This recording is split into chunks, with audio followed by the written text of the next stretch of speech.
बघा हे रामाचे ड्रेस कसे सुंदर आहे, किती छान छोटे छोटे हार आहे, मस्त दृष्ट काढावी अशी सीतामाईची. सीतामाई, सप्तशृंगी, रामराया, लक्ष्मण.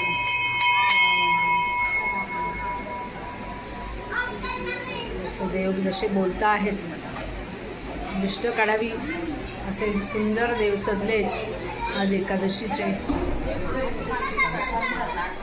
हा सगळा परिसर रामाचा आहे. सगळ्याजणी रोज जमतो, जप करतो, प्रसाद म्हणतो, आरती म्हणतो. हे महादेवाचं स्थान आहे. तिथे बाहेर जायचं काम नाही आम्हाला. असा हा परिवार आहे चित्रकूट. असं सुंदर आहे सगळं.